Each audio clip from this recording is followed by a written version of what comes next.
Hello नमस्कार साथियों, स्वागत है आप सभी का आपके अपने ही चैनल स्टडी विथ रोहित में। तो दोस्तों, आज की इस वीडियो में हम देखेंगे आरपीएफ कांस्टेबल एसआई और यूपी पुलिस कांस्टेबल एसआई के लिए जीके जीएस से कुछ इंपॉर्टेंट प्रश्न जो आप लोगों के लिए लाभदायक होंगे। तो चलिए आज की क्लास शुरू करते हैं। पहला प्रश्न है, केचुए की खेती को किस नाम से जानते हैं? तो केचुए की खेती को किस नाम से जानते हैं? राइट आंसर ऑप्शन सी होगा, वर्मी कल्चर। वर्मी कल्चर ये केचुए की खेती को कहा जाता है। और दोस्तों, वीटी कल्चर किसे कहते हैं? तो वीटी कल्चर ये अंगूर की खेती को कहते हैं। सेरी कल्चर ये रेशम कीट पालन को कहते हैं। और एपी कल्चर ये मधुमक्खी पालन को कहते हैं। एपी कल्चर मधुमक्खी पालन को। तो इसका राइट आंसर ऑप्शन सी होगा, केचुए की खेती को वर्मी कल्चर कहते हैं। अगला प्रश्न है, भारतीय संविधान के निम्नलिखित में से किस अनुच्छेद में संवैधानिक उपचारों का अधिकार शामिल है? तो संवैधानिक उपचारों का अधिकार ये किस आर्टिकल में है? राइट आंसर ऑप्शन सी होगा, अनुच्छेद 32 में। आर्टिकल 32 में संवैधानिक उपचारों का अधिकार शामिल है।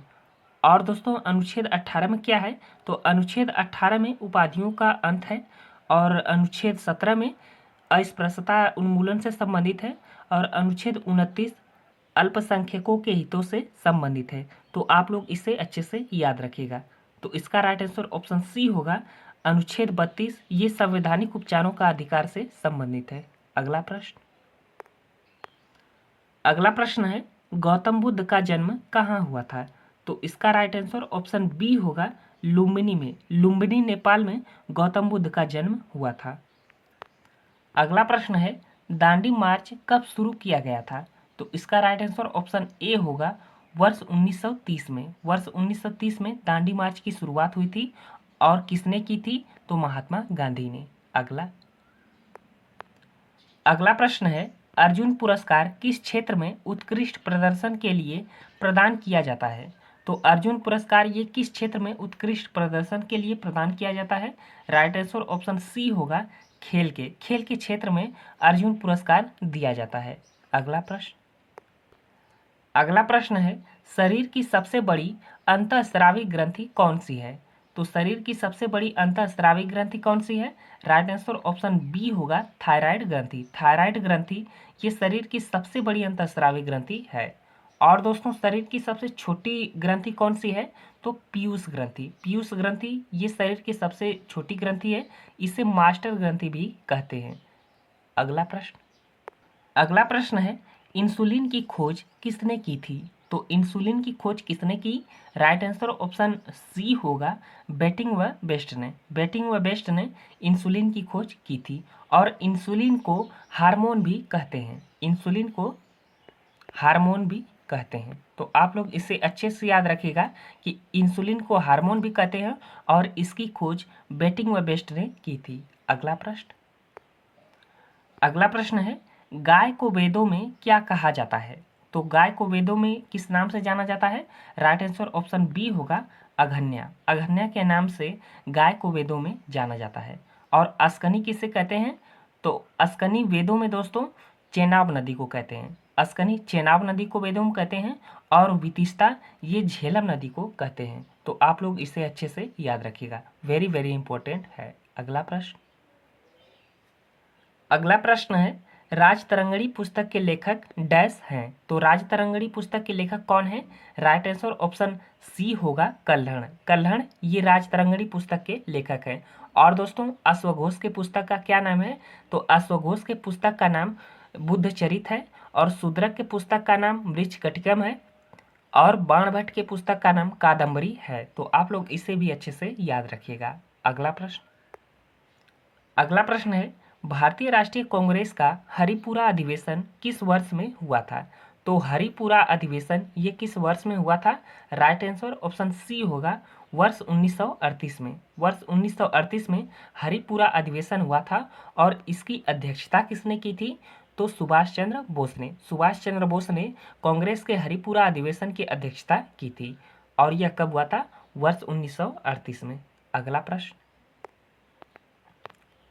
अगला प्रश्न है, संसार का सबसे बड़ा मरुस्थल कौन सा है? तो संसार का सबसे बड़ा मरुस्थल कौन सा है? राइट आंसर ऑप्शन डी होगा सहारा मरुस्थल। सहारा मरुस्थल ये संसार का सबसे बड़ा मरुस्थल है और ये कहाँ पर है? तो अफ्रीका में। अगला प्रश्न है, बंगाल विभाजन के समय भारत के वायसराय कौन थे? तो बंगाल विभाजन के समय भारत के वायसराय कौन थे? राइट आंसर ऑप्शन सी होगा करजन। करजन ये बंगाल विभाजन के समय भारत के वायसराय थे। और बंगाल विभाजन ये कब हुआ था? तो वर्ष 1905 में। वर्ष 1905 में बंगाल विभाजन हुआ था। अगला प्रश्न है, स्थायी बंदोबस्त व्यवस्था किसके द्वारा आरंभ की गई थी? तो इसका राइट आंसर ऑप्शन सी होगा कॉर्नवालिस। कॉर्नवालिस के द्वारा स्थायी बंदोबस्त व्यवस्था आरंभ की गई थी। अगला प्रश्न है, जीएसटी लागू करने वाला भारत का पहला राज्य कौन सा था? तो जीएसटी लागू करने वाला भारत का पहला राज्य कौन सा था? राइट आंसर ऑप्शन बी होगा असम। असम ये जीएसटी लागू करने वाला भारत का सबसे पहला राज्य था। अगला प्रश्न है, भारत की सबसे लंबी अंतर्राष्ट्रीय सीमा किस देश के साथ जुड़ी है?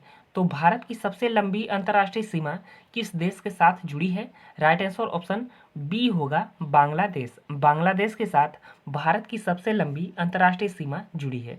और दोस्तों सबसे कम किसके साथ जुड़ी है? सबसे कम अंतर्राष्ट्रीय सीमा अफगानिस्तान के साथ जुड़ी है। अगला प्रश्न है, भारत की पहली शास्त्रीय भाषा कौन सी थी?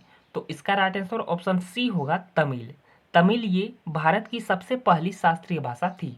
और दोस्तों नवीनतम शास्त्रीय भाषा कौन सी है? तो उड़िया। उड़िया ये नवीनतम शास्त्रीय भाषा है और सबसे पुरानी तमिल है। तो इसका राइट आंसर ऑप्शन सी होगा। अगला प्रश्न है, निम्नलिखित में से किस राज्य में नेओरा वैली नेशनल पार्क स्थित है? तो नेओरा वैली नेशनल पार्क ये किस राज्य में स्थित है? राइट आंसर ऑप्शन ए होगा पश्चिम बंगाल में। पश्चिम बंगाल में नेओरा वैली नेशनल पार्क स्थित है। अगला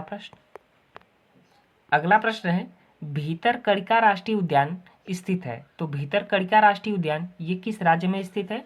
राइट आंसर ऑप्शन बी होगा उड़ीसा में। उड़ीसा में भीतरकनिका राष्ट्रीय उद्यान स्थित है। अगला प्रश्न है, ओजोन परत वायुमंडल की किस परत में पाई जाती है? तो ओजोन परत ये वायुमंडल की किस परत में पाई जाती है?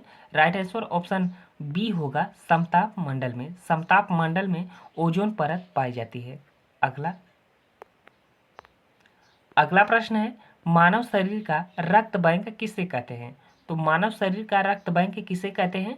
राइट आंसर ऑप्शन बी होगा प्लीहा को। प्लीहा को रक्त बैंक भी कहा जाता है। अगला प्रश्न है दोस्तों, ये आज का अंतिम प्रश्न है और इसका उत्तर आप लोगों को कमेंट बॉक्स में बताना है। ये आप लोगों के लिए होमवर्क है कि सोमनाथ मंदिर किस राज्य में स्थित है। इसका उत्तर आप लोगों को बताना है। तो दोस्तों आज के लिए इतना ही। उम्मीद करता हूँ कि वीडियो अच्छी लगी होगी। अगर वीडियो अच्छी लगी हो तो वीडियो को लाइक करिए और अपने दोस्तों के साथ ज़्यादा से ज़्यादा शेयर करिए। और अगर आप चैनल पर नए हो तो चैनल को सब्सक्राइब करके बेल आइकन को प्रेस कर लीजिए ताकि जब भी मैं वीडियो लाऊं तो उसका नोटिफिकेशन आपको तुरंत मिल जाए। Thank you very much.